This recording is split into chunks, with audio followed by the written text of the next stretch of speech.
दोस्तों आज हम एक्सप्लेन करने वाले हैं हाल ही में आई मूवी आवेशम को, जिसकी डिमांड आप लोग काफी टाइम से कर रहे थे, इसलिए हम आपके लिए मूवी ले आए। इसी बात पर दोस्तों वीडियो को भी लाइक कर दीजिए। हम चलिए कहानी शुरू करते हैं। तो मूवी की शुरुआत में फ्रेशर्स नए कॉलेज में पढ़ने आते हैं, जहाँ उन सभी को हॉस्टल्स अलॉट किए जाते हैं। फिर हम हॉस्टल में 3 लड़कों को देखते हैं, जिसमें से एक का नाम होता है बीबी, एक का नाम होता है अज्जू और तीसरे लड़के का नाम होता है सैंडी। अब ये तीनों एक ही रूम में रहने वाले थे, तो इनकी दोस्ती हो जाती है। फिर शाम को अज्जू अपने दोस्तों से कहता है कि हम तो अब कॉलेज में आ चुके हैं, तो क्यों ना थोड़ी पार्टी कर ली जाए। जिसके बाद ये सब मिलकर खूब पार्टी करते हैं और शराब पीते हैं। अब अगले दिन जब सब फ्रेशर कॉलेज जाते हैं, तो देखते हैं कि सीनियर्स फ्रेशर की रैगिंग ले रहे हैं और ये सब अज्जू और उसके दोस्त देखकर डर जाते हैं कि हमारा क्या होगा। अब रैगिंग से बचने के लिए सैंडी जल्दी से यूनिफॉर्म लेने की सोचता है, पर फ्रेशर्स के लिए अभी तक यूनिफॉर्म नहीं आई थी। फिर ऐसे ही करके दिन बीतते रहते हैं और एक दिन ये लोग देखते हैं कि इनके ग्रुप के साथी को सीनियर्स ने पकड़ लिया है और ये लोग सोचने लगते हैं कि इसका मतलब है हमारा नंबर भी जल्द आने वाला है। अब जब ये सब अपने रूम पर होते हैं, तो इनका वही ग्रुप मेंबर आता है जिनकी सुबह सीनियर ने रैगिंग ली थी, और वो बताता है कि उन्होंने मुझे गाना गाने के लिए कहा। जब मैंने गाना अच्छा नहीं गाया तो उन्होंने मुझे खूब मारा। यह देखकर अज्जू अपने पूरे ग्रुप को इकट्ठा कर लेता है और सबसे कहता है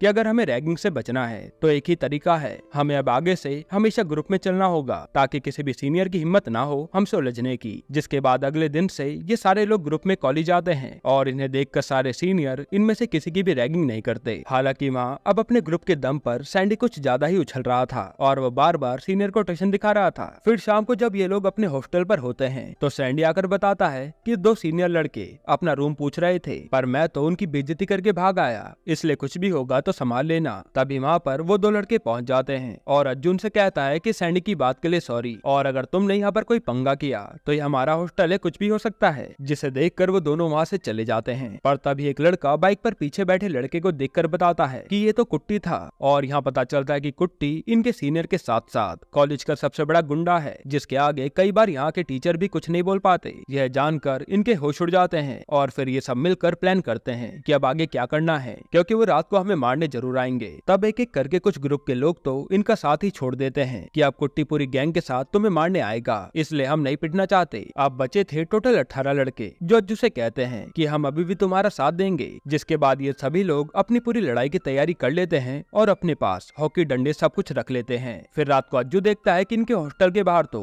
कई सारे लड़के आ चुके हैं जो इन्हें मारने ही आए थे, और उन्हें देखकर सारे हॉस्टल के लड़के दरवाजा बंद कर लेते हैं। तब अज्जू, सैंडी और बीबी अंदर नहीं जा पाते। जिसके बाद कुट्टी इनके कपड़े उतरवा कर अपने साथ ले जाता है और ना चाहकर भी इन्हें जाना पड़ता है। अब अगले सीन में हम देखते हैं कि कुट्टी की पूरी गैंग ने इन तीनों को बुरी तरह से पीटा है, और यहाँ जिसका मन करता है वो इन्हें पीट कर चला जाता है, और ये लोग किसी को कुछ भी कह नहीं पाते। अब ऐसी हालत में इन्हें यहाँ 2 दिन बीत जाते हैं, और फिर तीसरे दिन कुट्टी इन्हें दारू पिलाकर कहता है कि आज के बाद अपने सीनियर की इज्जत करना, वरना मैं इससे भी बुरा हाल करूंगा। जिसके बाद ये लोग वहाँ से चुपचाप आ जाते हैं। हालांकि वहाँ से आने के बाद अब अज्जू पूरी तरह से बदल गया था, और वो बस दिन रात कुट्टी की गैंग से बदला लेने के बारे में ही सोच रहा था। फिर एक शाम बीबी पर उसकी माँ का फोन आता है, और अपनी माँ से बात करते करते बीबी रोने लगता है, लेकिन अपनी माँ को कुछ बता नहीं पाता कि उसके ऊपर क्या बीत रही है। तब बीबी को रोता देख अज्जू कहता है कि अगर बदला लेना चाहता है तो बता। इस पर बीबी पूछता है कि वो कैसे, और अज्जू बताता है कि कुट्टी के पास उसकी पूरी गैंग है, अगर हमें बदला लेना है तो किसी लोकल गुंडे का सपोर्ट चाहिए होगा, वही कुट्टी का बैंड बजा सकते हैं। फिर अज्जू अपना प्लान बताता है कि हम लोग रोजाना एक बार में जाएंगे जहाँ आए दिन गुंडे आते रहते हैं, फिर हम उनमें से किसी एक से दोस्ती करके कुट्टी को पिटवा देंगे। जिसके बाद यहाँ से शुरू होता है इन लोगों का नया मिशन कि इन्हें कैसे भी करके कुछ गुंडों की गैंग से दोस्ती करनी है। इसलिए ये लोग रोजाना एक नए बार में जाकर दारू पीते और कुछ गुंडों से बात भी करते, पर बच्चा समझकर इन्हें कोई ज्यादा भाव नहीं दे रहा था। अब ऐसे ही करके कुछ दिन बीत जाते हैं और इनका कोई भी गुंडा दोस्त नहीं बनता। यहाँ तक कि बाहर जाने के लिए पैसे भी कम पड़ जाते हैं, तो ये लोग वेटर की नौकरी शुरू कर देते हैं ताकि पैसे मिलते रहें। फिर एक दिन अज्जू इन्हें एक नए बार में ले जाता है, जहाँ वो उसके ऑनर को दिखाता है और कहता है कि यहाँ का सबसे बड़ा गुंडा है, अगर इससे दोस्ती हो जाए तो कुट्टी को कोई भी नहीं बचा पाएगा। तब ये लोग काफी ट्राई करते हैं उस ऑनर से बात करने की, लेकिन उस ऑनर के बॉडीगार्ड उन्हें उसके पास तक जाने नहीं देते और ये लोग उदास हो जाते हैं। इसके बाद जब अज्जू और बीबी टॉयलेट जाते हैं, तब वहाँ एंट्री होती है रंगा की, जो इनसे लाइटर मांगता है, और लाइटर न होने पर वो बीबी की सिगरेट से ही अपनी सिगरेट जला लेता है, जिससे बीबी उससे बहुत ही रूडली बात करता है, पर रंगा इन्हें कुछ भी नहीं कहता।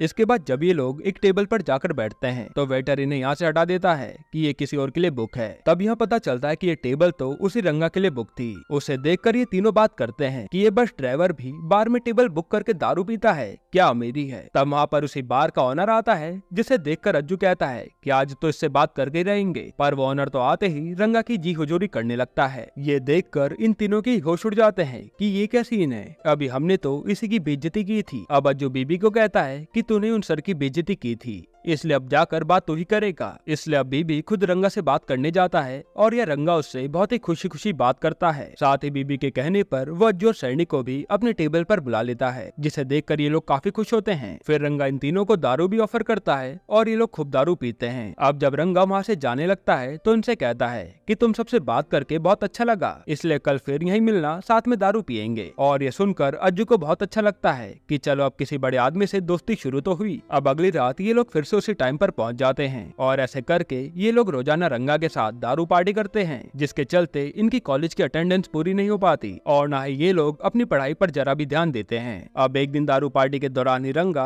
अपने सारे साथियों से इन तीनों का इंट्रोडक्शन कराता है और वहाँ उसके साथी अपने अपने हथियार दिखाने लगते हैं। तब बीबी पूछ लेता है कि आपके पास गन नहीं है क्या, जिस पर रंगा अपने राइट हैंड अम्मन से कहता है कि इसे गन दिखाओ, पर अम्मन तो आज गन लाया नहीं था, जिसे सुनकर रंगा भड़क जाता है और अम्मन को डांटने लगता है कि गन क्यों नहीं लाया। तभी बात को पलटने के लिए सैंडी पूछता है कि सर आप इतने बड़े आदमी कैसे बने, जिस पर रंगा हंसते हुए दारू पीने चला जाता है और अम्मन रंगा की स्टोरी बताना शुरू करता है कि जब रंगा भाई स्कूल में थे तो पार्ट टाइम जॉब करने के लिए एक रिश्तेदार की जूस की दुकान में काम करने लगे। फिर कुछ समय बाद रंगा भाई ने जितने भी पैसे अपने कॉलेज के लिए जमा किए थे वो सब उस रिश्तेदार ने ले लिए और शेयर मार्केट में लगा दिए। तब वो मार्केट नीचे गिर गया और भाई का कॉलेज जाने का सपना टूट गया। फिर वो बताता है कि कुछ साल बाद भाई को पता चला कि जिस कंपनी में पैसे लगाए थे वो पैसे अब 40 गुना ज्यादा बढ़ गए हैं, इसलिए रंगा भाई इतने अमीर हो गए। अब ये कहानी सुनकर इन तीनों को लगता है कि ये तो कोई फेक स्टोरी सुना रहा है। हालांकि अम्बन आगे कार में जाते हुए बताता है कि जो पैसे रंगा भाई को मिले थे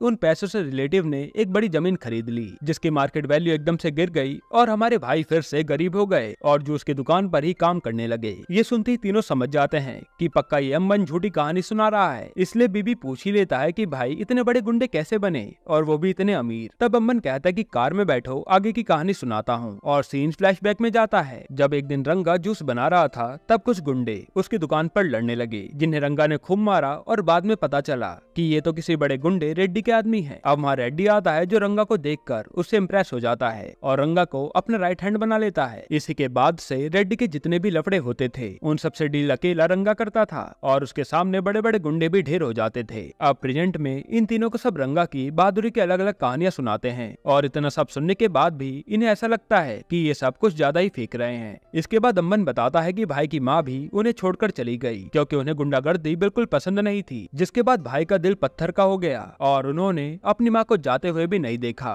और दीवार को ही ताकते रहे। फिर उन्होंने रंगा की गैंग को छोड़कर अपनी ये गैंग बना ली। अगले सीन में अब जब ये तीनों रूम पर होते हैं तो बीबी कहता है कि हम उसकी बातों पर विश्वास ही क्यों करें, तो सैंडी कहता है कि वो हमें दारू पिलाता है, इसलिए जो कहानी वो बता रहे हैं वो सुनते रहो, हम यहीं से चलते हैं। तभी इन लोगों पर रंगा का कॉल आता है जो कहता है कि हमारी फाइट देखना चाहते हो तो चले आओ मेरे बंगले पर, हम यहीं से चलते हैं। और वो उनके लिए अपनी कार भेज देता है, जिसके बाद ये लोग रंगा के बंगले पर पहुंच जाते हैं और उसे देखकर ये लोग अम्बन से पूछते हैं कि रंगा के पास इतना पैसा कहां से आया। तब अम्बन बताता है कि वो जमीन याद है जो उन्होंने खरीदी थी, उस पर इंटरनेशनल एयरपोर्ट बन गया, उसी का ये सब पैसा है। ये सुनकर तीनों हैरान हो जाते हैं। इसके बाद रंगा तीनों को अपने साथ अपनी लड़ाई दिखाने ले जाता है, जहाँ वो तो किसी को हाथ तक नहीं लगाता पर उसके सारे गुंडे वहाँ लड़ाई करके आ जाते हैं और रंगा बस उन्हें दूर से ही इशारों से बताता रहता है कि किसे कैसे मारना है। फिर फाइट के दौरान ही अज्जू अम्बन से पूछता है कि भाई ने किसी को एक चाटा तक नहीं लगाया, ऐसा क्यों? जिस पर अम्बन बताता है कि भाई की माँ जब दुनिया से चली गई तो रंगा ने अपने आप से वादा किया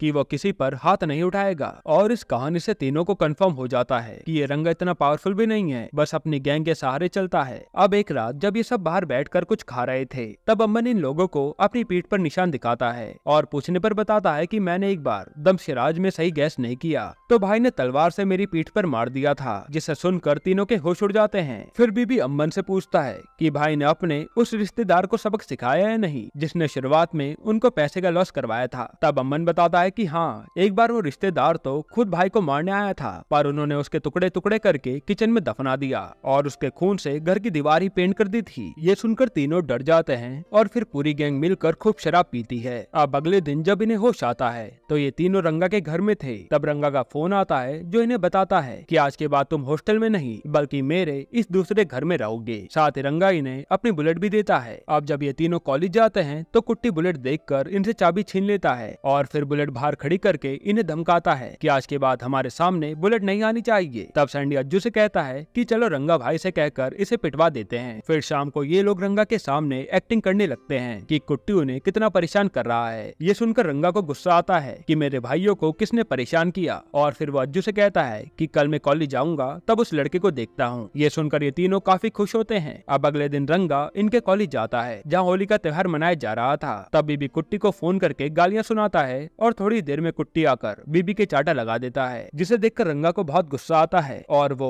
और उसके साथी मिलकर माँ कुट्टी की पूरी गैंग को मार मार कर बुरा हाल कर देते हैं। साथ ही रंगा वहाँ ऐलान कर देता है कि इन तीनों से जो कोई भी उलझेगा उसे मैं नहीं छोड़ूंगा। इसी के बाद इन तीनों से कुट्टी गैंग डरने लग जाती है और कोई भी इनके सामने फालतू नहीं बोलता। हालांकि ये तीनों अब पूरी तरह रंगा गैंग के मेंबर बन चुके थे और पूरा दिन नशे में धुत रहते थे। एक दिन जब बीबी नशे में था तब उस पर उसकी माँ का कॉल आता है। तब बीबी की माँ से रंगा बात करता है और उसकी माँ कहती है कि बीबी तो आपको अपना बड़ा भाई समझता है। ये सुनकर रंगा बहुत खुश होता है और कहता है कि मैं उसका ख्याल रखूंगा। अब अगले दिन इन तीनों को पता चलता है कि कॉलेज का नया एडी आया है और उसने इन तीनों को अपने पास बुलाया है। तब ये लोग उसके पास जाते हैं और वो इनके सामने बंदूक रखकर धमकाता है कि मैं तुम्हारे गुंडे दोस्तों से नहीं डरने वाला और तुम तीनों बुरी तरह फेल हुए हो, इसलिए मैं तुम्हें रेस्टिकेट कर रहा हूँ। तब ये लोग उससे आखिरी मौका मांगते हैं और ईडी कहता है कि तुम्हें आखिरी मौका देता हूँ, एक रीटेस्ट में पास हो जाओ बस, तभी कॉलेज में आप आओगे। अब ये तीनों डिसाइड करते हैं कि 15 दिन बाद रीटेस्ट है इसलिए हमें पढ़ना है। पर उसी समय रंगा तीनों को अपनी अगली फाइट में ले जाता है और ये उसे मना भी नहीं कर पाते। अब जहाँ फाइट होनी थी वहाँ पर ट्रक भरकर गुंडे आ जाते हैं और यहाँ सारे गुंडे मिलकर रंगा के गुंडों पर भारी पड़ने लगते हैं। तब रंगा किसी तरह से अपने सारे साथियों को लेकर यहाँ से भागता है और तीनों डिसाइड कर लेते हैं कि आज के बाद हम रंगा की फाइट में नहीं जाएंगे। इसके बाद अब ये लोग जैसे ही पढ़ने की सोचते हैं तो रंगा कैसे न कैसे करके इनको डिस्टर्ब करने आ जाता है। कभी इनके साथ पार्टी करता तो कभी इनके पास कॉल गर्ल बुला लाता ताकि ये तीनों अच्छे से एंजॉय करते रहें। अब एक रात जब कॉल गर्ल आई थी तब ये लोग टाइम पास करने के लिए उसके साथ दमशराज खेलते हैं और यहाँ बीबी रंगा की टीम में था। अब जब रंगा एक मूवी का नाम गैस करने को कहता है तो बीबी समझ नहीं पाता कि वो कौन सी मूवी है। तभी बीबी को याद आता है कि एक बार रंगा ने अम्मन की इसी बात पर पीठ पर तलवार मार दी थी और ये सोचकर उसकी और हालत खराब हो जाती है। हालांकि वो डर के मारे सही गैस कर ही लेता है, तब जाकर उसकी जान में जान आती है। फिर जब सब लोग वहाँ से चले जाते हैं तब बीबी को याद आता है कि अम्मन ने बताया था कि रंगा ने एक आदमी को मारकर सामने वाली दीवार उसी के खून से रंग दी थी। इसलिए बीबी पेंट हटाकर चेक करता है तो दीवार लाल निकलती है। साथ ही वो किचन में भी चेक करने जाता है तो वहाँ भी एक लाश को गाड़ा गया था, जिसे देखकर इन तीनों के होश उड़ जाते हैं कि अम्मन कोई झूठी कहानी नहीं बल्कि सच कह रहा था। तभी ये लोग कॉल गर्ल के पास पहुँच जाते हैं कि क्या आप हमारे साथ सो सकती हैं क्या, क्योंकि हमें अकेले नींद नहीं आ रही। तब जाकर इन्हें नींद आती है क्योंकि इन्हें किचन में दबी डेड बॉडी से डर लग रहा था। इसके बाद सच्चाई जानकर इन तीनों को समझ नहीं आ रहा था कि अब वो करे क्या,